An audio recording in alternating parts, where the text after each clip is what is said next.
Hi, இன்றைக்கும் எல்லாரோட டேவும் நல்லபடியாக போயிருக்கோம். இன்றைக்கோட ஒன்லைன் டிசிப்ளின் என்னென்னா, don't force your self to fit where you don't belong to.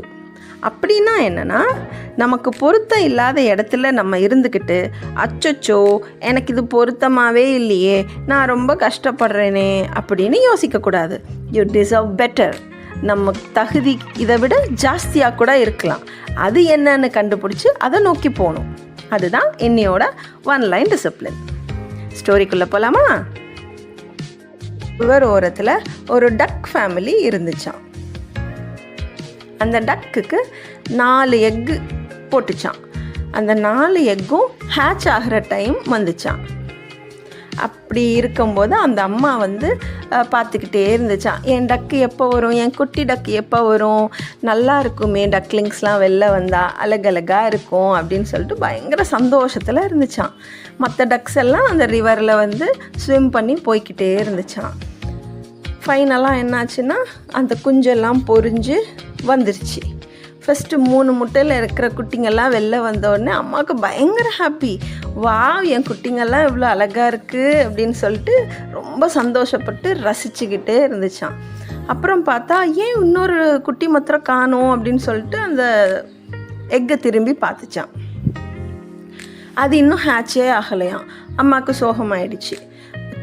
இந்த ஒரு முட்டை மாத்திரம் ஏன் இன்னும் ஹேட்ச் ஆகலை அப்படி பார்த்துட்டே இருக்கும்போது திடீர்னு சர்ப்ரைஸாக அந்த எக்கும் ஹேட்ச் ஆச்சான். அதுலேருந்தும் வாத்துக்குட்டி வெளில வந்துடுச்சு. அம்மாவுக்கு ஒரே ஹாப்பி. வா, என்னோட எல்லா முட்டையும் அழகாக ஹேட்ச் ஆகி என்னோடய குட்டிங்கெல்லாம் ஆரோக்கியமாக இருக்குது அப்படின்னு ஒரே சந்தோஷம். அப்புறம் வாங்க அப்படின்னு சொல்லிட்டு 4 குட்டியும் கூட்டிகிட்டு அம்மா ஸ்விம் பண்ண சொல்லி கொடுக்க கூட்டிகிட்டு போச்சான் அந்த ரிவருக்கு. 4 அழகாக டிங் டிங் டிங் டிங்னு போய்கிட்டே இருந்துச்சான். அம்மாவுக்கு ஒரே சந்தோஷமா. மற்ற வாத்தெல்லாம் அங்கே ஆச்சரியமாக பார்த்துக்கிட்டே இருந்துச்சான். அதில் தூரமாக இருந்து ஒரு வாத்து சொல்லிச்சான், உன்னோட ஒரு குட்டி மாத்திரம் ஏன் அசிங்கமாக இருக்குது, அது நல்லாவே இல்லை அப்படின்னு சொல்லிச்சான். அதுக்கு இந்த அம்மா டக்குக்கு கோவம் வந்துருச்சு. என் குட்டியை பார்த்து அப்படிலாம் சொல்லாத அப்படின்னு சொல்லிட்டு கம்முன்னு திரும்பிட்டு அந்த டக்லிங் கூட ஸ்விம் பண்ண ஆரம்பிச்சிருச்சான். கொஞ்ச நாள் ஆக ஆக எல்லா டக்ஸுமே இந்த டக்கை கிண்டல் பண்ண ஆரம்பிச்சிருச்சு.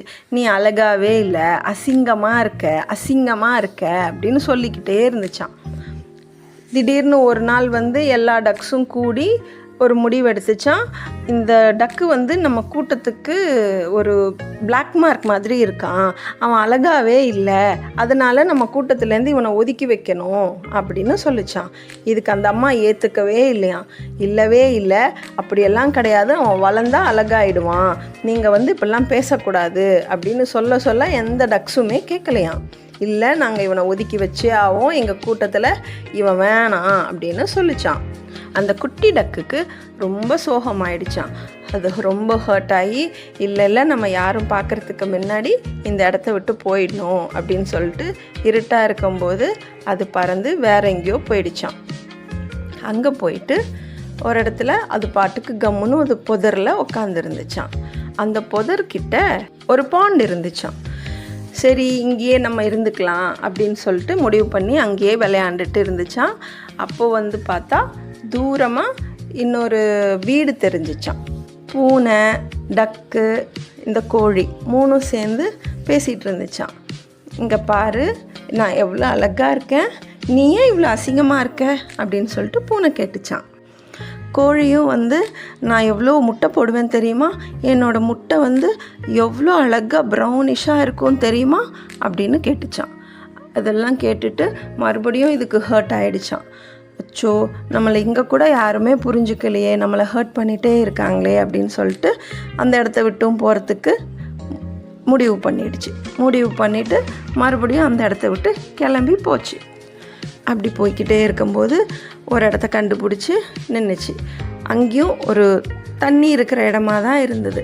அங்கே நிறைய ஆளுங்களும் இல்லை, நிறைய பறவைங்களும் இல்லை. அப்படியே நம்ம இங்கேயே இருந்துக்கலான்னு சொல்லிட்டு அங்கேயே பூவாலாம் சாப்பிட்டுட்டு அங்கேயே அந்த குளத்துலேயே சுற்றிட்டு ரொம்ப நாள் அங்கேயே இருந்துச்சு. ஏன்னா அதுக்கு ஹர்ட் பண்ணுறது ஏற்றுக்க முடியல, ரொம்ப ஹர்ட் பண்ணுறாங்கன்னு சொல்லிட்டு.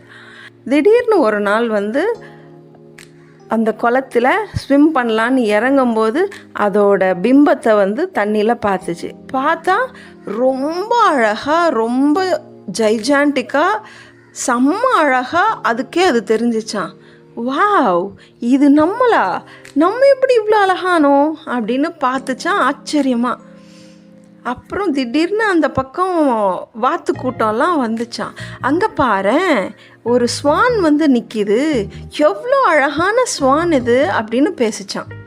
அப்போ தான் இதுக்கு தெரிஞ்சிருக்கு தான் ஒரு டக்கு கிடையாது, அது ஒரு அழகான ஸ்வான்னு சொல்லிட்டு. எல்லாருமே வந்து இது அழகு அழகு அழகுன்னு சொல்ல ஆரம்பித்தோன்னே ஒரே சந்தோஷம். ஏன்னா சின்ன வயசுலேருந்து அசிங்கம்னு சொல்லிட்டு இருந்தாங்க. ஏன்னா இதை டக்குன்னு நினச்சி எல்லோரும் அசிங்கமாக இருக்குதுன்னு சொன்னாங்க. ஆனால் அது வந்து ஒரு ஸ்வான் குட்டி வந்து சின்னதாக இருக்கும்போது கருப்பாக தான் இருக்கும். அதுக்கப்புறம் தான் வளர வளர ரொம்ப அழகாகும். இதுலேருந்து என்ன தெரியுதுன்னா, நம்ம ஃபோர்ஸ்ஃபுல்லாக ஒரு இடத்துக்குள்ளே இருக்கணும்னு ஃபிட் ஆகக்கூடாது. we deserve better. அதுக்கு கொஞ்சம் டைம் ஆகலாம், ஆனால் கண்டிப்பாக அது நமக்கு நல்லது கிடைக்கும். This is the moral of the story.